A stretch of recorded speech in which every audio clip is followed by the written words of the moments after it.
알래스카는 얼음의 땅입니다. 보통 사람은 살 수 없는 그런 땅이에요. 거기에 한인들이 정확한 수치는 낼 수 없다고 하는데, 대사관에서 보고하는, 영사과에서 보고하는 거에 의하면 약 5천에서 7천 명 정도의 한인들이 살고 있다고 그래요. 그러니까 그런 땅에도 우리 동포들이 들어가 있는 걸 보면 참으로 감사한 일이고, 그들은 교회를 세웁니다. 그리고 그 땅을 위해서 기도하는 사람들입니다. 그런데 워낙 열악하고 환경이 어려운 곳이기 때문에 마음들이 힘들어요. 그래서 우울증이 많고, 그리고 사연이 없는 사람이 없어요.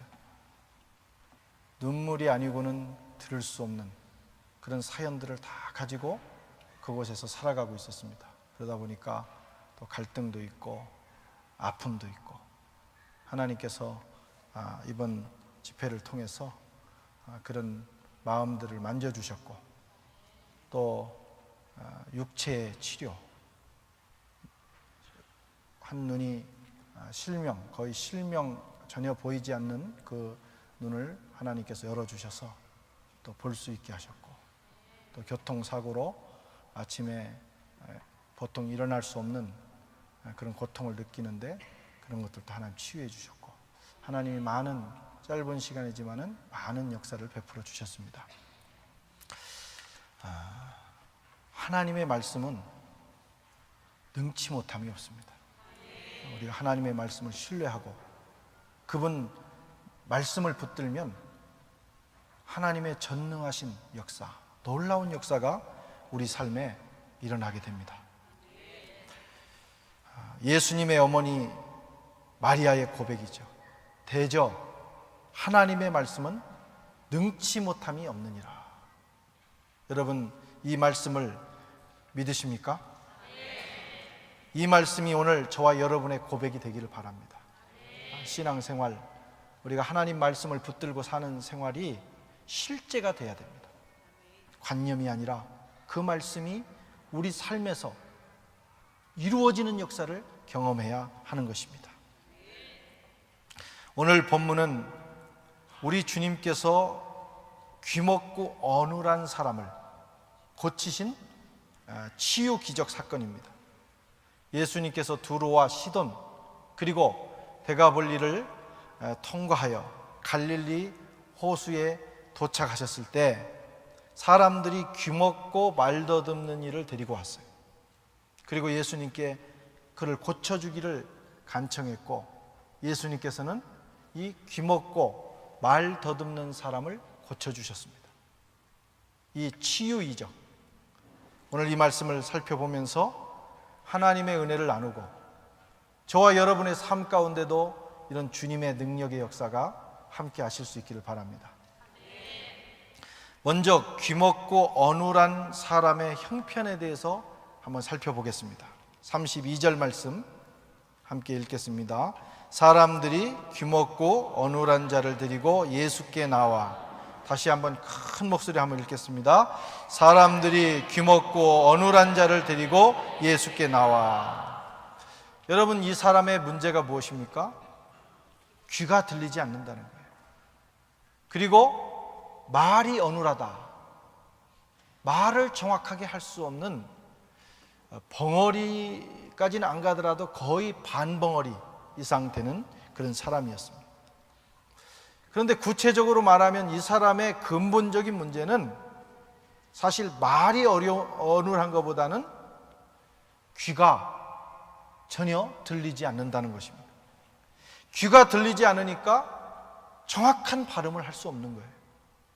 귀가 들리지 않으니까 정확한 말을 할 수 없게 된 것입니다. 그리고 이 문제는 자신에게만 머물러 있지 않습니다. 혼자 귀먹고 말이 어눌해서 끝나는 것이 아니라 이 사람과 함께 살아가는 모든 사람들이 동일한 고통을 당하는 거예요. 말을 해도 못 알아듣죠. 또 그 사람이 말을 하는데 내가 못 알아듣습니다. 그래서 서로 어렵고 힘든 삶을 살게 되었습니다. 이 사람은 자신도 답답했지만 주위 사람들도 답답하고 힘들게 만들어. 답답하니까 소리와 행동이 커집니다. 잘 안 들리고 또 말이 어눌하니까 큰 소리로 말하게 되고, 그리고 거칠게 행동을 하게 됩니다. 표현을 못하고 못 알아들으니까 오해가 생기고 갈등이 생기고, 또 이 사람하고 얘기하는 것이 귀찮아지는 거예요. 그래서 제끼는 거예요. 소외 현상이 생깁니다. 이 귀먹고 어눌한 거 하나 때문에 개인과 공동체가 심각한 어려움에 처하게 된 것입니다. 우리의 귀가 잘 들리고 우리가 말을 정확하게 할 수 있다는 거, 여러분 이거 얼마나 큰 축복인지 몰라요. 이거에 대해서 감사해 보셨습니까? 소리가 잘 들리고 오늘 찬양대 아름다운 소리가 아름답게 들린다고 하는 거, 이거에 대해서 우리 감사해야 합니다. 또 내가 하고 싶은 말을 정확하게 표현할 수 있다고 하는 거, 말할 수 있다고 하는 거, 이것만큼 귀한 일은 없습니다. 오늘 또 듣고 말할 수 있게 하신 하나님께 영광을 올려드립니다. 커뮤니케이션의 문제가 바로 이 사람을 중심으로 이 공동체 안에 있었던 것입니다. 커뮤니케이션이 잘 안 되니까 자신도 답답하고 고통스러울 뿐만 아니라 모든 사람들이 그런 고통을 겪고 있었어요. 여러분, 이런 차원에서 보면 오늘 저와 여러분 가운데도 귀먹고 어눌한 사람들이 많이 있습니다. 아니, 어쩌면 우리 모두가 귀먹고 어눌한 사람인지 몰라요. 육신의 귀는 듣고 육신의 혀는 말을 하는데 영의 귀, 마음의 귀가 닫혀 있어요. 그래서 듣지 못합니다. 하나님의 음성도 못 듣고 이웃이 말하는 것도 알아듣지 못합니다. 자신의 생각과 아집에 몰입되어 상대방의 말을 알아듣지 못하는 사람이 많아요. 소리는 들리는데 그 사람의 말을 듣지 못하는 거예요. 이게 귀먹은 사람입니다. 그러고 보면 그런 사람이 꽤 많아요. 말을 하는데 뭔 말인지 모르는 거예요. 이게 말을 할 때 무슨 말을 하는지 모르게 말하는 사람은 되게 내면 세계가 혼란한 사람이에요. 참 답답한 사람들이 있습니다. 엉뚱한 말을 합니다. 그 상황에 맞지 않는 엉뚱한 얘기를 합니다. 동문서답합니다. 그래서 갈등과 오해가 생기고 많은 문제들이 생겨요. 행복하게 우리가 살아야 되는데 서로 이해하고 도와주고 격려하면서 살아야 되는데 다 듣고 말하는 문제에서 다 헷갈리는 거예요.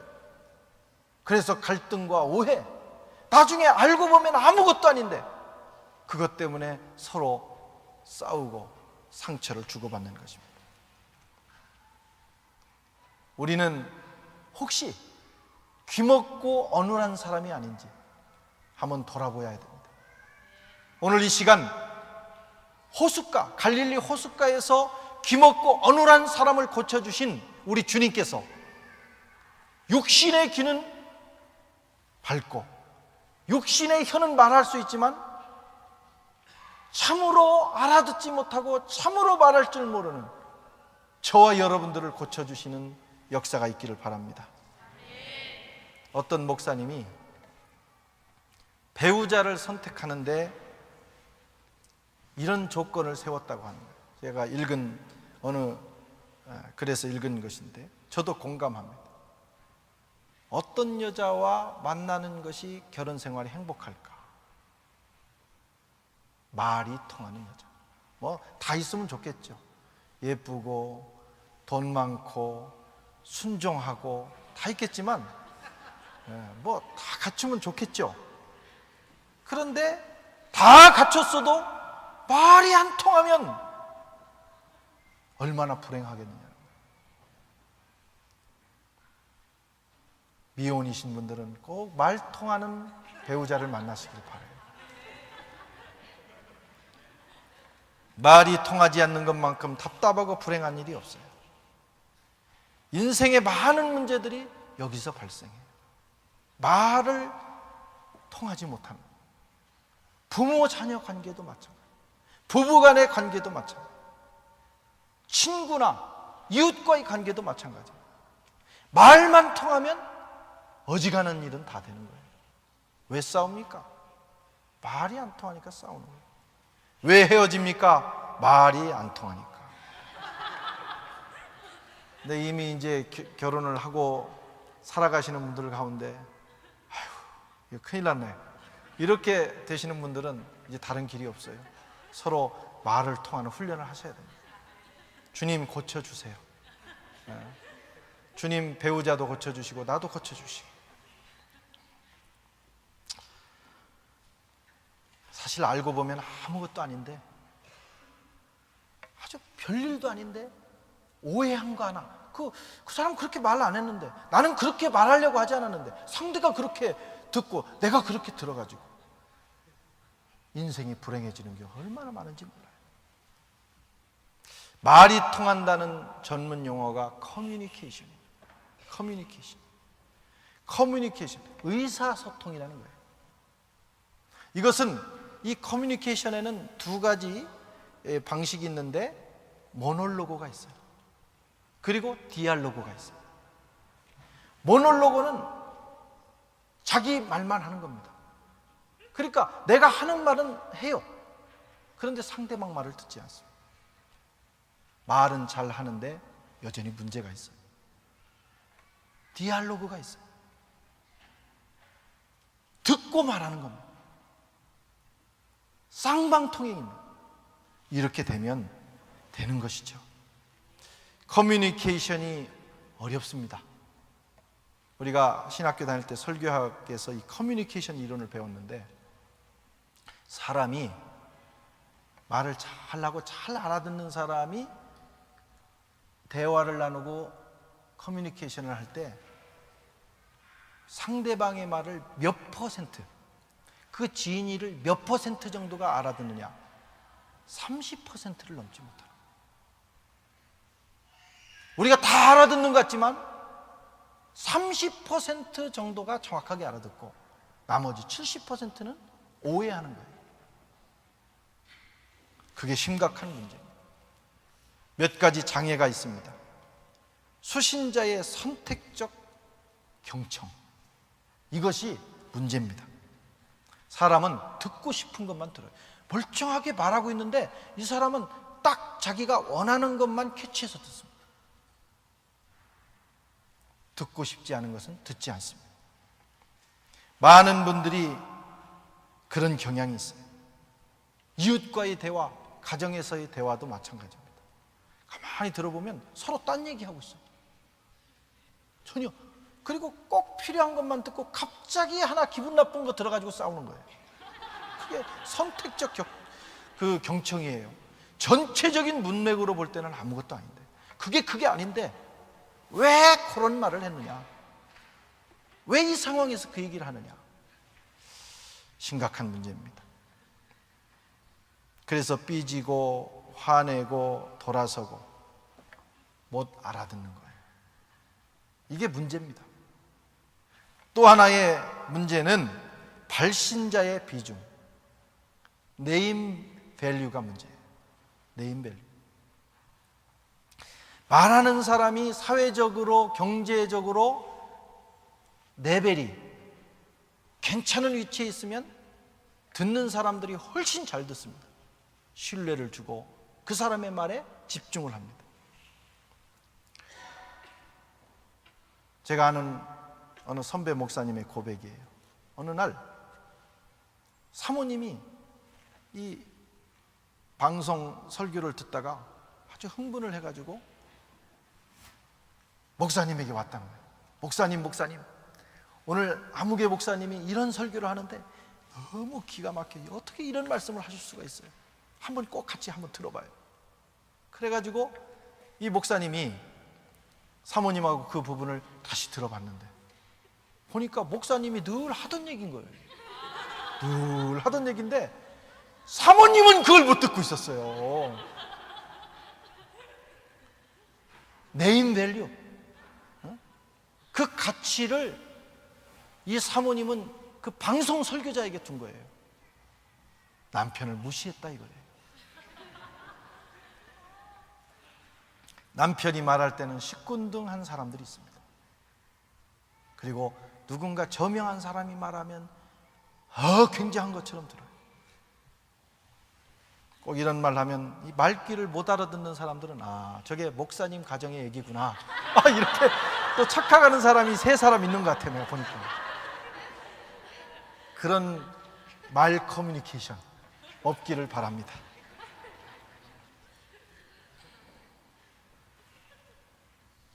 남편의 얘기가 잘 들리지 않을 때 자신을 돌아봐야 돼요. 혹시 내가 배우자를 존중하지 않는 것은 아닌지. 사회적 직위, 네임 밸류가 이 경청의 문제를 좌우하게 됩니다. 여러분들이 만나는 사람, 배우자, 친구, 애인, 교회에 여러 사람들을 만날 때 그 사람의 가치를 내가 높게 설정하고 만나면 돼요. 이 사람은 나보다 훌륭한 사람이다. 나보다 상대를 낮게 여기고 만나서 대화하면 우리는 말이 틀려요. 이분이 이런 말씀을 하는구나. 그러면 상대를 존중하게 되고 커뮤니케이션이 이루어지니까 아름다운 사랑의 공동체가 되는 것입니다. 귀가 열리는 기적이 일어나기를 축원합니다. 귀가 열려야 돼요. 또 하나의 문제가 있습니다. 이걸 준거의 틀이라고 해요. 준거의 틀. 이 문제가 있어요. 각 사람이 가지고 있는 가치 기준, 세대차, 성별, 종교, 학벌, 신분, 자라온 배경, 문화 차이. 여러분, 이것이 또 커뮤니케이션의 장애가 돼요. 세대차 극복하기가 쉽지 않아요. 저는 그래도 젊다고 늘 생각을 하고 이 젊은이들하고 커뮤니케이션을 하려고 하는데 이게 참 어렵다는 생각을 합니다. 요즘은 이 SNS, 카톡이라든가 뭐 페이스북 이런 걸 가지고 커뮤니케이션을 하는데 저도 떨어지지 않고 해서 하여튼 부지런히 하는데 이게 요즘 새로운 커뮤니케이션 용어들이 나오는 바람에 제가 얼마나 어려운지 몰라요. 대답이 크크크, 하하하, 아니면 그것도 아니에요. 이런 거, 갈매기, 이게 도대체 뭔 일인지 모르겠어요. 근데 그 세대 그것을 사용하는 분들은 다 통용됩니다. 그런데 50 이후의 분들에게는 그렇게 하면 당황해요. 오해하게 돼 있다 이거죠. 이런 장애 요소들이 잘못된 소통을 만들어내고 오해와 갈등을 일으키고 아름다운 공동체, 사랑하고 따뜻해야 될 공동체를 차갑게 만들고 어렵게 만드는 것입니다. 저와 여러분의 인생과 가정에 귀가 열리고 입이 열려서 아주 명확한 커뮤니케이션이 이루어져서 행복을 주고받는 역사가 있기를 바랍니다. 오늘 주님 앞에 나온 이 귀먹고 어눌한 사람은 심각한 장애를 가지고 있었어요. 주님이 그것을 고쳐주셨습니다. 얼마나 답답했겠습니까? 귀먹었다라고 하는 말은 콥토라고 하는 단어를 쓰는데 가슴을 치다 그런 뜻이에요. 가슴을 치다. 안 들려, 상대가 무슨 얘기를 하는지, 나쁜 얘기를 하든지 좋은 얘기를 하든지 알아들었으면 좋겠는데 못 알아들으니까 가슴을 치고, 내가 얘기해도 못 알아들으니까 가슴을 치는 거예요. 얼마나 답답하겠어요. 내 자녀가 내 말을 알아듣지 못해요. 내가 자녀의 말을 알아듣지 못해요. 그러니까 가슴을 치는 겁니다. 어눌하다고 하는 말은 모길랄로스, 말 더듬이를 얘기합니다. 표현을 정확하게 할 수 없는 거예요. 물론 그런 장애를 가지고 있다고 해서 다 불행한 것은 아니에요. 오히려 그런 육신적인 장애가 하나님의 은혜를 담는 그릇이 되기도 합니다. 모세, 사도 바울. 모세는 말이 어눌했어요. 광야에서 오랫동안 살면서 이집트 말을 잊어버렸어요. 다시 80이 돼가지고 배울 수도 없고, 그래서 나 말 못합니다, 못 갑니다. 그러자 하나님께서 아론을 붙여주셨어요. 동역자를 얻을 수 있는 기회가 됩니다. 사도 바울도 마찬가지였어요. 그는 글은 잘 쓰는데 만나보면 생긴 것도 이상하고 말도 잘못한다. 고린도인들이 비난했어요. 그런데 사도 바울은 이런 핸디캡을 가지고 있었기 때문에 더 깊이 사색하고 더 깊이 하나님 앞에 묵상하면서 신학적 깊이를 더한 거예요. 그러니까 우리가 가지고 있는 약점들이 하나님의 은혜를 머물게 합니다. 그러나 더 잘하면 얼마나 좋겠어요. 하나님께서 고쳐주셔서 더 확실하게 커뮤니케이션을 하고 더 건강한 모습으로 주님을 섬기면 얼마나 좋겠습니까? 오늘 이 주인공 주님 앞에 나와서 이 문제를 해결받았어요. 이 사람은 또 이 핸디캡 때문에 주님을 만나는, 주님의 역사를 체험하는 놀라운 기적의 주인공이 되었습니다. 저와 여러분들이 가지고 있는 여러 가지 어려움들, 주님을 만나는 계기가 되는 거예요. 두 번째로 오늘 본문을 보면 치유의 출발에 대해서 말씀하고 있어요. 7장 32절을 같이 읽겠습니다. 시작. 사람들이 귀먹고 어려운 자를 데리고 예수께 나와 안수하여 주기를 간구하거늘. 여러분, 치유는, 이 병을 고치는 것은 이 사람을 주님께로 데리고 나온 사람들의 사랑과 믿음이 있었기 때문에 일어난 것입니다. 이 귀먹고 어눌한 사람이 친구들에게 요청을 했는지 안 했는지는 모르겠지만 어쨌든 사람들이 이 사람을 데리고 주님 앞에 나왔어요. 공동의 노력. 주님은 이것을 귀하게 보셨습니다. 오랜 생활, 투병 생활을 하다 보면 절망하게 되고 또 낫고 싶은 희망, 의지도 잃어버릴 때가 있어요. 포기, 자포자기 상태에 될 수 있어요. 이 사람은 어쩌면 그럴 수도 있습니다. 그때 주위에 있는 사람들이 협조한 것입니다. 그들의 공동의 노력, 사랑의 행위에 의해서 이 사람은 고침을 받았습니다. 오래 아프다 보면 우울증도 생기고 의지력이 상실됩니다. 그럴 때 도와줘야 돼요. 우리가 살다 보면 어려움 당할 때가 있어요. 그때 좋은 교회는 어떤 교회냐? 서로 사랑의 관심을 가지고 도와야 됩니다. 그리고 이런 도움이 갈 때 그것을 자연스럽게 받아들이는 것도 좋은 거예요. 꼭 그것을 거부하는 분들도 있어요. 그러지 말라고. 그 관심이 부담스럽다고. 여러분, 사랑의 빚은 져야 되는 거죠. 이 사람도 어쩌면 그럴 수 있었어요. 나 가고 싶지 않다고 이렇게까지 살았는데 뭘 지금 와서 내가 고침받겠다고 그러느냐. 놔두라고. 이렇게 말할 수도 있었겠지만 이 동료들, 이웃 사람들의 공동의 이 사랑의 행위를 이 사람이 받아들인 거예요. 여러분, 기적은 거기서 일어나는 줄로 믿습니다. 그런 노력과 행동이 없이는 하나님의 역사가 일어나지 않습니다. 그런 상황에서는 못 이기는 척하고 따라가는 거, 여러분 이걸 배우셔야 돼요. 너무 자존심이 강하면 신앙생활하기 어렵습니다. 때로는 자존심을 버려야 돼요.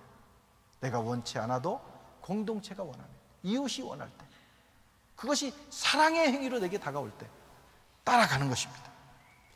마음이 불편해도 따라가면 유익합니다. 내키지 않아도 따라가면 기적을 체험할 수 있습니다. 알고 보면 다 잘 되라고 하는 거예요. 가보면 좋은 일이에요. 그런데 그것을 받아들이지 않는 것, 이것도 문제입니다. 교역자들이나 교회 리더들이 어떨 때는 부담스러운 분들이 있을 거예요. 저분은 왜 자꾸 자꾸 저렇게 하라고 하고 읽으라고 하고 기도하라고 하고 자꾸 챙겨나냐? 부담스럽다. 너무 강압한다. 이렇게 생각하면서 거부하는 경우가 있어요. 그러지 말고 한번 따라가 보세요. 그분들이 뭐 때문에 그런 말 들으면서, 그런 수모를 들으면서 그런 일을 하겠습니까? 좋으니까. 주님 앞에 나가면 주님이 고쳐주시는 것처럼 좋은 일이 있으니까 거기로 인도하는 것입니다. 그래서 때로는 내키지 않을 때도 따라가는 거예요. 그러다 보면 기적이 일어나는 것입니다. 아멘. 세 번째로 예수님이 치유에 가시는 과정에 대해서 한번 살펴봅니다. 첫 번째, 예수님의 행동. 33절. 예수께서 그 사람을 따로 데리고 무리를 떠나사. 예수님이 그 자리에서 고쳐주지 않고 따로 데리고 가셨어요. 사람들 없는 곳으로. 여러분, 말을 더듬는 사람들의 특징은 혼자 있을 때는 말을 비교적 잘 한다는 것입니다. 그런데 사람들 앞에 있으면 말을 더듬어요. 당황하게 되고. 예수님께서 이 말 더듬는 이 형제를 배려하시는 거예요. 그 사람의 아픔을 배려하시고 그 사람의 인격에 대해서 배려하신 것입니다. 배려가 넘치는 주님. 우리가 귀신을 쫓거나 병을 고칠 때 어떤 치유 사역자들은 막 그걸 과시를 합니다. 그래서 자기의 능력을 드러내는 거예요. 확 무섭게 하고 막 이렇게. 그 나중에 귀신도 떠나고 병도 나았는데 치유받은 사람은 만신창이가 되는 거예요. 인격이 상하고 모멸감을 느끼고. 그게 문제예요. 하나는 고치고 하나는 상처를 주는 거예요. 그런데 우리 주님은 이 사람을 특별하게 배려합니다. 치유받은 후에까지도 주님께서 배려하신 것입니다. 얼마나 사랑이 넘치는 우리 주님인지 몰라요. 두 번째, 주님의 행동은 하늘을 우러러 탄식하셨다, 이렇게 말씀합니다. 하늘을 우러러 탄식하시며. 여러분, 예수님께서 마리아의 오라비 나사로를 고칠 때도 똑같이 하셨어요. 하늘을 우러러 탄식하셨어요. 인간이라고 하는 말은 안드로포스라고 하는 헬라어에서 온 말인데 위를 바라보는 존재, 그런 뜻입니다. 사람이 어떤 존재냐? 위를 바라보는 존재. 인간의 존재 양식이 뭐냐? 위를 바라봐야 됩니다. 위를 바라보면 위로부터 우리에게 필요한 온갖 좋은 것들이 내려옵니다.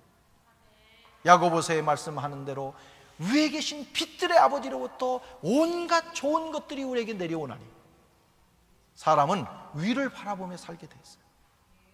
예수님이 위를 바라보신 것처럼 우리가 위를 바라보면 위로부터 은혜와 사랑과 축복과 치유와 생명의 능력이 흘러 들어오게 되는 것이죠. 시편 기자는 말하기를 우리의 도움은 천지를 지으신 여호와에게서로다. 여러분, 세상 사람들이 우리를 도와줄 것처럼 우리가 세상을 의지하고 세상을 바라보고 돈 많은 사람을 의지하고 권력 있는 사람을 바라보지만 세상은 우리를 돕지 않습니다.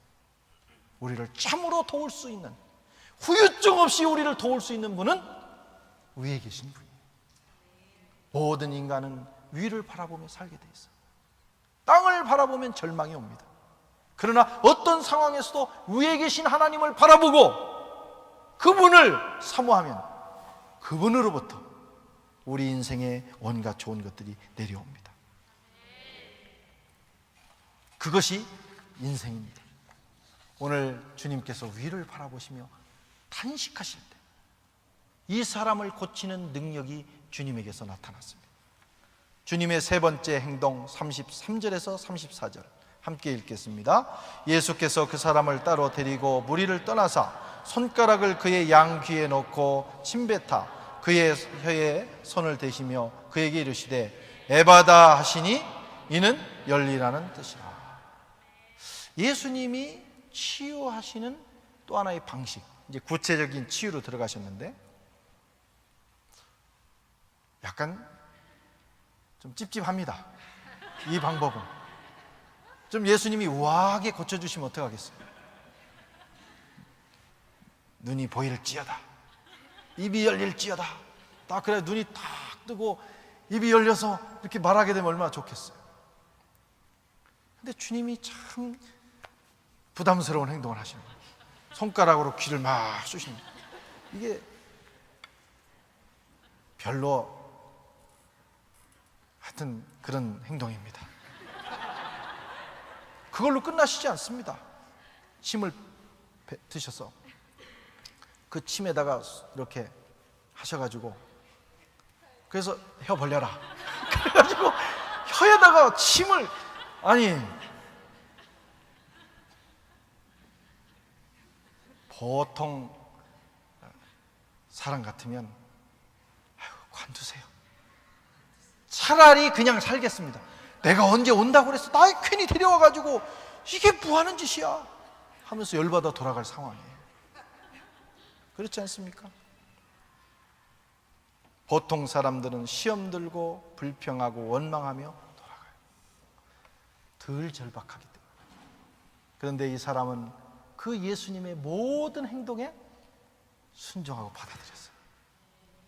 우리가 주님의 역사를 체험할 때 우리가 인간적으로 받아들일 수 없는 상황을 만나기도 합니다. 그때도 주님을 신뢰하고 받아들여야 돼요. 거기에 주님의 뜻이 있습니다. 주님의 치유는 다양한 방식으로 나타납니다. 어떨 때는 우아하게 말씀만 해도 가지 않으셔도 나음을 얻어. 하지만 어떤 때는 당황스러운 방식으로 일하시기도 하십니다. 그 다양성을 받아들여야 돼요. 그것이 겸손이고 그것이 주님에 대한 진정한 신뢰예요. 사실 주님이 고치신 것은 그게 아니에요. 침 바르신 게 고치신 게 아닙니다. 침을 바르시고 말씀하시는 거예요. 에바다! 사실은 그분의 말씀이 그를 고치시는데 그 전 과정은 주님이 어떤 의도를 가지고 행하신 겁니다. 겸손하게 그런 구차한 상황까지도 받아들이는 걸 보시는 거예요. 수로보니게 여인의 아들을 고치신 것처럼 주님이 인격적인 대우를 해주시면 좋겠는데 얼마나 모멸감을 줍니까? 나는 너희를 위해서 보냄받지 않았다. 이스라엘을 위해서. 주인의 자녀가 먹을 떡을 개에게 줄 수 없다. 개 취급도 받았어요. 그런데도 끝까지 사모하는 겁니다. 옳습니다. 주인의 개는 주인의 상에서 떨어지는 부스러기라도 먹습니다. 네 믿음이 크도다. 네 딸이 나음을 얻었느니라. 주님이 그렇게 하실 때는 우리에게서 보시고자 하는 것이 있는 겁니다. 에바다 말씀하시자 이제 귀가 열리고 입이 열렸어요. 할렐루야. 그의 귀가 열리고 혀에 맺힌 것이 곧 풀려 말이 분명하더라. 에바다라고 하는 말은 열리라 그런 뜻입니다. 주님이 말씀하시면 아무리 어느라고 아무리 들리지 않는 귀와 혀라 할지라도 열리는 역사가 있습니다. 오늘 또 에바다의 기적은 일어납니다. 다만 과정이 좀 복잡할 뿐이에요. 주님이 어떤 사람에게는 이걸 요구하고 어떤 사람은 저걸 요구하고 어떤 사람에게는 공동체 협조를 요구하고 자기의 믿음을 요구하시기도 하시고 또 그 사람의 믿음이 없으면 형제 자매들의 믿음을 요구하시기도 하시고 그러다가 주님이 말씀하시는 거예요. 에바다 열리라. 주님의 말씀을 거역할 존재는 없습니다. 주님이 말씀하시자 혀가 풀리고 귀가 열렸습니다. 여러분의 삶 속에는 맺힌 것이 없습니까? 막힌 것이 없습니까? 커뮤니케이션 뿐만 아니라 우리의 인생을 막고 있는 정말 답답하고 해결되지 않는 오래 묵은 나를 절망하게 하는 자포자기하고 이제는 안 된다고 체념하게 만드는 일이 있느냐? 이런 말씀. 주님이 에바다. 너의 인생의 그 문제에 에바다. 주님 말씀하시면 열려요. 해결됩니다. 그 음성이 들릴 때까지 우린 주님 앞에 나가야 돼. 그리고 들어야 됩니다. 그리고 받아들여야 됩니다. 그때 우리를 지으신 하나님께서 우리의 인생을 열어주시는 것입니다. 혼자 힘들면 이웃의 도움을 요청하십시오. 내가 괜찮으면 괜찮지 않은 참 어려움에 처해 있는 이웃의 형편을 살피십시오. 그래서 우리 함께 에바다의 기적을 보십시다. 우리 교회 2014년 한 해 동안 주님이 열어주시는, 이 가정에 가셔서도 에바다, 저 가정에 가셔서도 에바다, 저 인생에 가셔서도 에바다, 묶인 것이 풀리고 닫힌 것이 열릴지어다 외치시는 주님의 음성이 들려지기를 바랍니다. 주님은 다윗의 열쇠를 가지신 분. 주님이 열쇠로 열면 열립니다. 주님이 닫으시면 천하에 없는 사람도 닫히게 돼 있어요. 환경, 상황 때문에 절망하지 말고, 잘 된다고 여러분 교만하지 말고, 열고 닫으시는 주님 앞에 나가서 주님 열어주십시오. 내 인생에 에바다 말씀해 주십시오. 안 된다고 이렇게 안 풀리냐고 원망하는 시간에 주님 앞에 나가다 에바다의 음성을 듣고 싶습니다. 에바다 말씀해 주세요. 내 학업에 에바다 말씀해 주세요. 내 막힌 인생에 에바다 말씀해 주세요. 내 앞길에 에바다 말씀해 주세요. 한번 주님 앞에 부르짖어 보시기 바랍니다.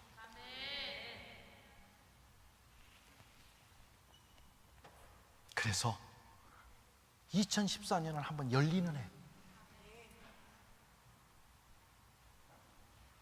어떻게 저런 일이 선한 교회에 일어날까? 저 사람의 인생에는 왜 저런 일이 일어날까? 많은 사람들이 궁금해보는 놀라운 원더풀한 일들이 일어나는 해. 그런 해가 되면 얼마나 좋겠어. 우리가 이 기적 시리즈 말씀을 나누면서 2000년 전에 그런 일이 있었지, 마음에 위로받는 게 아닙니다. 하나님의 말씀은 살아있습니다. 예수 그리스도는 어제나 오늘나 동일하십니다. 2000년 전에 그 약속의 말씀 오늘도 동일하게 이루어진다 이거예요. 그 말씀을 붙들고 한번 열리는 인생 살아가는 저와 여러분 되시기 바랍니다. 옆에 사람 이렇게 바라보십시오. 에바다의 주님께 갑시다. 또 짝을 바꿔가지고 인사하세요. 에바다의 주님. 할렐루야.